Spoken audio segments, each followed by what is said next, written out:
guys, welcome back to my channel. வீடியோக்குள்ள போறதுக்கு முன்னாடி மறக்காம இந்த வீடியோக்கு ஒரு லைக் போட்டுருங்க. அது மட்டும் இல்லாம பக்கத்துலயே ஹைப் அப்படின்ற ஒரு ஆப்ஷன் இருக்கும், அதை கிளிக் பண்ணிருங்க. அப்பதான் நான் கொடுக்குற அப்டேட்ஸ் டெய்லி உங்களை டக்குன்னு வந்து சேரும். சரி வாங்க நம்ம வீடியோக்குள்ள போயிடலாம். ஸ்டார்டிங் சீன்ல நம்ம ஹீரோயினை வந்து மயக்கம் போட்டு விழுந்திருப்பாங்க. ஸோ அப்போ வந்து நீதியுமே உட்கார்ந்துருக்காங்க. இங்க பாரு, முழிச்சிரு கடவுள் எப்படியாச்சும் காப்பாத்துங்க அப்படின்ற மாதிரி சொல்லிட்டு இருக்கும்போது டக்குன்னு நம்ம ஹீரோயின் எஞ்சி ராஜு நாங்க ராஜுவை பார்த்தேன் அப்படின்னு சொல்லி கத்திட்டு இருக்கா. நீதியுமே எவ்வளவு சமாதானம் பண்றா. ஆனா இவன் நேரம் என்ன பண்ற அப்படின்னா ஹாஸ்பிட்டல் எல்லா இடத்துலயுமே ராஜு அப்படின்னு சொல்லி கத்திட்டு இருக்கா. அப்படி ஒருத்தவர் இருக்காரு, அவர்கிட்ட போய் ராஜு அப்படின்னு சொல்லி கூப்பிட்டுட்டு இருக்கா. அப்ப நீதி வந்து இங்க பாரு, அதெல்லாம் உன்னுடைய கற்பனை தான், நான் சொல்றது கேளு, அப்பெல்லாம் யாரும் வரல, இல்ல நான் உண்மைக்குமே பார்த்தேன் ராஜு தான்.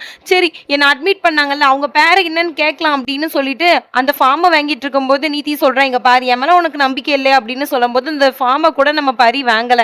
அவளுமேட்டு வந்து இங்க பாரு அதெல்லாம் ஒண்ணு இல்ல, நீ நினைக்காத, நம்ம சீக்கிரமே ராஜுவை கண்டுபிடிச்சிடலாம் அப்படின்ற மாதிரி சொல்லிட்டு இருக்கா. அப்படி தன்னுடைய ஃப்ரெண்டையுமே தன்னுடைய ரூமுக்கு அழைச்சிட்டு வந்திருப்பா. அதுக்கப்புறம் அவளுக்கு ஃபுட்டெல்லாம் வாங்கி கொடுத்துட்டு இருக்கா. அப்பதான் வந்து ஹீரோக்காரவன் ஃபோன் பண்றா நீதிக்கு. பண்ணிட்டு இங்க பாரு நீதி, நம்ம வந்து என்கேஜ்மெண்ட் பண்ணிக்கலாம் அப்படின்னு சொன்னா நீதியுமே ஓகே அப்படின்றா.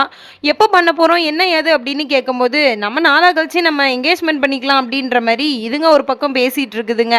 அப்படி ஹீரோயினை பார்த்தா நம்ம என்னதான் செய்ய, நம்மளால கண்டுபிடிக்க முடியலையே அப்படின்னு சொல்லிட்டு ஒரு வருத்தத்துல உட்கார்ந்துட்டு இருக்கா. அதுக்கப்புறமேட்டு இவங்க ரெண்டு பேரும் ஒரு கடைக்கு போறாங்க என்கேஜ்மெண்ட்டுக்கு ட்ரெஸ் வாங்க. இவங்களுமே லெஹங்கா தான் பார்த்துட்டு இருக்காங்க. அப்ப அவங்களும் எடுத்து போட்டுட்டு இருக்காங்க. மிச்ச லெஹங்கா எதுவுமே உங்களுக்கு பிடிக்கல. அதே நேரத்துல நம்ம ஹீரோவும் அந்த இடத்துக்கு தான் வந்து லெஹங்கா பார்க்க வந்திருப்பான் போல ஹீரோயினுக்கு. அப்போ பார்த்தா ஹீரோ வந்து ஃபர்ஸ்ட் டக்குன்னு உள்ள வந்து லெஹங்கா பார்க்க வர்றதுக்குள்ள அவன் ஃப்ரெண்டுக்காரன் பிடிச்சி இழுத்துட்டு போய் அவனுக்கு ஷர்ட் பார்த்துட்டு இருக்கான்ல. அதுக்கப்புறம் வந்துட்டு இவன் என்ன பண்றான் அப்படின்னா ஒரு லெஹங்கா சூஸ் பண்றான். அது ஒயிட் கலர்ல சூப்பராட்டு இருக்கு. அது அவங்கள்ட்டையுமே கொடுத்துட்டு இங்க பாருங்க இது என்னுடைய ஒய்ஃபுக்கு, இந்த லெஹங்காவை நீங்க யாருக்கும் கொடுக்க கூடாது, உங்கள்ட்ட கொடுத்து வச்சிருந்தா நீங்க கொடுக்க கூடாது அப்படின்னு சொல்லிட்டு அவங்க கையில அந்த லெஹங்காவை கொடுத்துட்டு இவன் பெசாட்டு வேற என்னமோ செலக்ட் பண்ண போயிட்டு இருப்பான். அப்ப டக்குன்னு மேட்டு அவனுமே செலக்ட் பண்ணி வந்துட்டு இருக்கும்போது ஒரு சின்ன குழந்தை இருக்கும். அந்த குழந்தை கிட்ட பாலை தள்ளி விடும் போது அந்த பால் வந்து வேற எங்கனையோட்டு போயிரும்.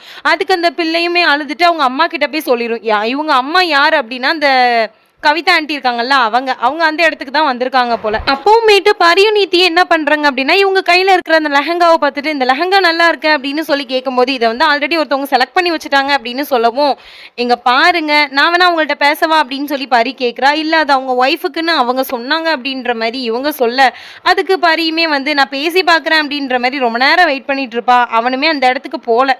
ஸோ அதுக்கப்புறம் இங்க பாருங்க சிஸ்டர், அவங்க ரொம்ப நேரம் ஆச்சு வரல, ஒரு வேளை வந்து அவங்க மறந்துட்டு போயிருப்பாங்க போல, எங்களுக்கு நாங்கள் எடுத்துக்கிறோமே அப்படின்னு சொல்லிட்டு ஒரு வழியாக அந்த லெஹங்காவை வாங்கிடுறாங்க. அப்போ நீத்தியுமே வந்து இங்கே பாரு பரி, நீ கையில் வச்சிருக்க ட்ரெஸ் நல்லா இருக்கு, அதை நான் செலக்ட் பண்ணிடுறேன், நான் வந்து அந்த ட்ரெஸ் எடுத்துக்கிறேன், நீ இந்த லெஹங்காவை ட்ரை பண்ணி பாரு அப்படின்ற மாதிரி சொல்லி நம்ம நீத்தி வந்து ஒரு ரூமுக்கு போய் கதை வடிச்சிட்டு அந்த ட்ரெஸ்ஸை போட்டு பார்த்துட்டு இருக்கா. இந்த பக்கம் ராஜுவுமே வந்து அந்த கவிதா ஆண்டியை பார்த்துட்டு ஐயோ இவங்க நம்மளை பார்த்தா பிரச்சனையாயிருமே அப்படின்னு சொல்லிட்டு ஓடிட்டு நம்ம நீத்தி இருக்கால அந்த ரூமுக்கு போய் கதை வடிச்சிடுறான். பார்த்தா நீத்தி என்ன நீ இங்கே பண்ற அப்படின்னு சொல்லி அவ கேட்க அதுக்கு இந்த பையலுமே நான் உனக்காக வேண்டிதான் ட்ரெஸ் எடுக்க வந்தேன் அப்படின்னு சொல்லிட்டு கொஞ்சம் க்ளோஸா இருக்கான். அப்படி இந்த பக்கம் ஹீரோயினை வந்து அந்த கதவை தட்ட போறாங்க. அதுக்கப்புறம் அந்த கதவை தட்ட வேணான்னு சொல்லிட்டு வேற ஒரு ரூம்ல போய் தன்னுடைய ட்ரெஸ்ஸை மாத்திட்டு இருக்காங்க. அப்படி நம்ம ஃப்ரெண்டை பார்க்கலாம் அப்படின்னு சொல்லி தன்னுடைய ட்ரெஸ்ஸை மாத்துறதுக்கு முன்னாடி ஃப்ரெண்டுக்காரிய போய் பார்க்கலான்னு போகும்போது அங்க அவளுக்குமே கதவை தட்டிட்டு இருக்கா. அவ வந்து இங்க பாரு இந்த நிலைமையில நம்மள பறி பார்த்தா என்ன ஆகுறது அப்படின்னு சொல்லிட்டு அவனையுமே ஒழிச்சு வச்சுட்டு சொல்லு பறி அப்படின்னு சொன்னா என்னடி என்ன ட்ரெஸ் சூப்பரா இருக்கு, இந்த ட்ரெஸ் எடுக்க போற அப்படின்ற மாதிரி அவ கேட்க ஆமா நீ ஓன் ட்ரெஸ் செலக்ட் பண்ணிட்டல்ல, அதை போய் நீ போட்டு பார்க்கலையான்ற மாதிரி அவளை பத்தி விடுறா ரூமை விட்டு. அதுக்கப்புறமேட்டு நம்ம ஹீரோ பையலும் வெளியில வந்துடுறான். ஹீரோயினுமே தன்னுடைய ட்ரெஸ்ஸை மாத்திட்டு இருப்பாங்க. அதுக்கப்புறமேட்டு அவங்க ரஃப்யூஸ் ட்ரெஸ்ஸை வந்து ஒருத்தவங்க கொண்டு போயிட்டாங்கன்னு சொல்லி அவங்கள்ட்ட கேட்க போகும்போது நம்ம கவிதா ஆண்டி வந்து இந்த ட்ரெஸ் உனக்கு சூப்பரா இருக்கு, ராஜு தான் செலக்ட் பண்ணானா நல்லா இருக்கு அப்படின்ற மாதிரி சொல்லிட்டு இருக்காங்க. நீ உன் ஹஸ்பண்ட் கூட சேர்ந்து தானே வாழ்ந்துட்டு இருக்க, அப்படிதானே உங்க அம்மாட்ட சொல்லிட்டு இருக்க அப்படின்ற மாதிரி சொல்லும்போது ஆமா ஆண்டி நான் அப்படிதான் வாழ்ந்துட்டு இருக்கேன் அப்படின்னு ஒரு நிமிஷம் யோசிக்காம கூட சொல்லிட்டா. ஏன்னா அவங்க அம்மாவுக்கு இந்த விஷயம் தெரியக்கூடாது அப்படின்னு சொல்லிட்டு ஹீரோயின் நினைக்கிறான். அதுக்கப்புறமேட்டு நீ ரொம்ப நல்ல விஷயம் பண்ணியிருக்க பரி, அவன் ரொம்ப நல்லவன் தான், நான் தேவையில்லாம அன்னைக்கு சொல்லிட்டேன் போலுக்கு அப்படின்ற மாதிரி சொல்லிட்டு இருக்காங்க.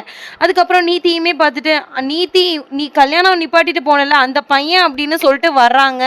அதுக்குள்ளேயுமே நீத்தி வந்து உங்க வேலையை பாருங்க, நீங்க தானே சொன்னீங்க என் ஃப்ரெண்டுகிட்ட ராஜு வந்து திரும்பியே வரமாட்டான்னு, இப்போ எந்த மூஞ்ச வச்சு பேசுறீங்க அப்படின்னு சொல்லி சண்டை போட்டுட்டு நம்ம பரியை கூட்டிட்டு வந்துடுறா. அப்ப பரி வந்து நீத்தி மேல கோவப்படுறான். ஏன்டி நீ இப்படி வந்து பெரியவங்க கிட்ட என்கிட்ட ஹார்ஷா பேசுற அப்படின்னு சொல்லி கோவப்படும்போது, அப்ப அவங்க அன்னைக்கு சொன்னது மட்டும் சரியா அப்படின்ற மாதிரி இவ ஒரு பக்கம் பேசிட்டு இருக்கா. அப்படி இந்த பக்கம் நீதியுமே ஒரு டாக்ஸி டிரைவர் வந்து நம்ம பரிய ஒரு போலீஸ் கிட்ட மாட்டி விட்டுருப்பாருல, அவர் டாக்ஸில வேணும்னு போய் ஏறி இந்த மாதிரி அட்ரஸ் எல்லாம் கொடுத்து வாங்க அப்படின்ற மாதிரி சொல்லிட்டு இருக்கா. அப்போ வந்து நம்ம ஹீரோக்கு ஃபோன் பண்ணி இங்க பாருடா, நான் ஒருத்தனை கூட்டு வரேன், அவனுக்கு நீ தர்ம அடி வைக்கணும் அப்படின்னு சொல்லிட்டு இருக்கா. அதுக்கப்புறமேட்டு இந்த பக்கம் ஹீரோயினுமே நம்ம நீதி ரூமுக்கு தான் போய்கிட்டு இருக்கும்போது நம்ம ஹீரோ அவ பின்னாடியே போயிடுறான். போயிட்டு ஒரு வேலை இது பரியா இருக்குமோ அப்படின்னு சொல்லி பக்கத்துல போய் தொட்டு பார்க்கலாம் அப்படின்னு போறதுக்குள்ள அதுக்கப்புறம் வேணான்னு சொல்லி கீழே இறங்கி வந்தாரான். அப்போமேட்டு நீதி ரூமுக்கு வந்து பரி என்னாச்சு ஏன் ஒரு மாதிரி இருக்க அப்படின்னு சொல்லி கேட்டுட்டு இருக்கும்போது, சரி சரி வா, அங்க அந்த அந்த பையன் இருக்காமல அவனை கூட்டிட்டு வந்திருக்கேன், இன்னைக்கு நீ தர்ம அடி அடிக்கணும் அப்படின்னு சொல்லிட்டு அந்த டாக்ஸி டிரைவரை கூட்டு வரும்போது, என்ன நான் மாட்டிக்கிட்டேன்னு நான் நினைச்சேன், ஆனா நான் மாட்டிக்கல, எனக்கு என்ன ஒன்னுக்கு 2 பொண்ணுங்க இருக்கீங்க அப்படின்னு சொல்லி லூஸ் மாதிரி பேசிட்டு இருக்கான். உடனே நம்ம ஹீரோயின் அடிக்க ஸ்டார்ட் பண்ணும்போது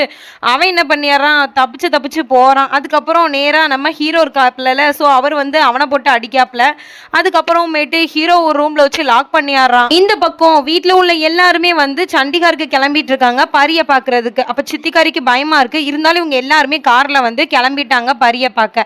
அப்படியே ஒரு ஹோட்டல்ல உட்காந்து சாப்பிட்டுட்டு இருக்கும்போது என்னத்தையோ கலந்து கொடுத்துட்டா சித்திகாரி. அதனால அம்மாக்காரவங்களுக்கு கொஞ்சம் மூச்சு முட்டு மாதிரி வருது. உடனேட்டு அம்மாவையும் வீட்டுக்கு அழைச்சிட்டு வந்துடுறாங்க. அதுக்கப்புறம் நான் பரிய பார்க்க போகலத்தான் இவங்க. தென் இந்த பக்கம் அந்த டாக்ஸி டிரைவரை பிடிச்சி அவனை அடிச்சு கெட்டி போட்டு போலீஸ்காரவங்களுக்கும் ஃபோன் பண்ணிட்டாங்க. அதுக்கப்புறம் உள்ள மாட்டி இருக்கிற ஹீரோ கிட்ட நம்ம ஹீரோயின் பேசுறாங்க, இங்க பாருங்க உள்ள நீங்க மாட்டிட்டீங்க, என்னால ஓபன் பண்ண முடியல, ஸோ நாங்க போலீஸ்காரங்க வந்திருக்காங்க அப்படின்ற மாதிரி சொல்லும் போது அவனுமேட்டு இவ சொல்றதெல்லாம் கேட்டுட்டு தான் இருக்கான். அதுக்கப்புறம் ஒரு எலக்ட்ரீஷியனை கூட்டுமே அந்த கதவை திறந்துட்டு வந்தாராம். பார்த்தா அந்த போலீஸ்காரவங்க கிட்ட நிக்கிற அந்த டாக்ஸி டிரைவர் இருக்கான்ல, அவன் வந்து ஓடி போயிடறான். அவனை பிடிக்க எல்லாரும் போயிடுறாங்க. இந்த இடத்துலயுமே நம்ம பரிய ஹீரோ பார்க்கல. அப்புறமேட்டு இந்த பக்கம் பார்த்தா அம்மாக்காரவங்க நேரா நம்ம ராஜுவோடைய அம்மா வீட்டுக்கு தான் வந்திருக்காங்க. ராஜு எங்க அப்படின்னு சொல்லி கேட்டிருக்காங்க. அதுக்கு அவங்களுமே வந்து ராஜுவா அது அப்படின்னு சொல்லி பேசிட்டு இருக்கும்போது ஃபோனை வாங்கி ராஜுட்ட நான் பேசணும் அப்படின்னு சொல்லி பேச ஆரம்பிக்கிறாங்க. ஆனால் அந்த ராஜு பையன் அவங்க ஃபோன் பேசும்போது பேச மாட்டேங்கிறான். அப்போ அவங்க அம்மாவுமே அவன் கொஞ்சம் வெளியில் போயிருக்கான் அப்படின்ற மாதிரி சொல்கிறாங்க.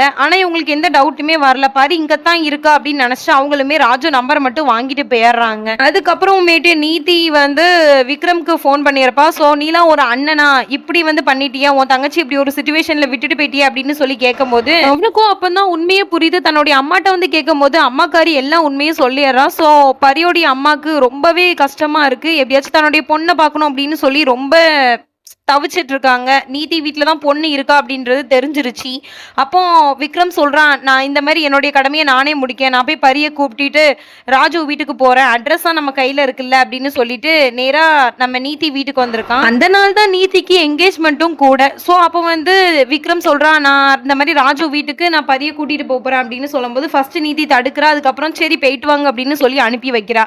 இந்த பக்கம் ராஜு வீட்டுக்கு வந்த பரியும் அவன் அண்ணக்காரனுமே உள்ள போறாங்க. அதுக்குள்ளேயுமே ஒரு பொண்ணு வந்து என்ன நீங்க உள்ள வந்துட்டு இருக்கீங்க, யார் நீங்க அப்படின்னு சொல்லி கேட்டு இருக்காங்க. அப்போமேட்டு விக்ரம் சொல்றான், ராஜுவோடைய மனைவி தான் இவ அப்படின்னு சொல்லும்போது யார்கிட்ட காது குத்துறீங்க, ப்ரூஃப் எடுங்க அப்படின்ற மாதிரி அவ ஒரு பக்கம் சொல்ல அவளுமே ப்ரூஃப் எடுக்க போறா நம்ம ஹீரோயின். அப்போ வந்து நீங்க ராஜுட்டே போய் கேளுங்க அப்படின்னு சொல்லி விக்ரம் சொல்லிடுறான். ஸோ ராஜுட்ட வந்து வெளியில உன்னை பார்க்க யாரோ 2 பேர் வந்திருக்காங்க அப்படின்னு சொல்லி கூட்டிட்டு வரும்போது பரியையும் விக்ரமையும் பார்த்துட்டான். அதுக்கப்புறமேட்டு ஒரு ஃபீலிங்ஸும் இல்லாம அமைதியா நிக்கிறான். அதுக்கப்புறம் உங்களுடைய ஆன்டி வராங்க. ஸோ நம்ம ஹீரோயின் அவங்க காலில் விழலான்னு சொல்லி போகும்போது அவங்க தள்ளி போறாங்க. யாரு ராஜு இது அப்படின்னு சொல்லி கேட்கும்போது நான் அன்னைக்கு உங்கள்கிட்ட சொன்னல எனக்கு ஊர்ல வச்சு ஒரு கல்யாணம் ஆயிடுச்சின்னு அப்படின்னு சொல்லி இவன் ஒரு பக்கம் சொல்ல, அப்போ வந்து அந்த ஆன்ட்டியுமே நீ யார், நீ வெளியில போ அப்படின்னு சொல்றாங்க. விக்ரம் ஏன் இப்படி சொல்றீங்க அப்படின்னு கேட்டா, நீ அமைதியா இரு, நீ வெளியில போ அப்படின்னு சொல்லி வந்த முதல் நாளே அவளை வெளியில பத்தி விடுறாங்க.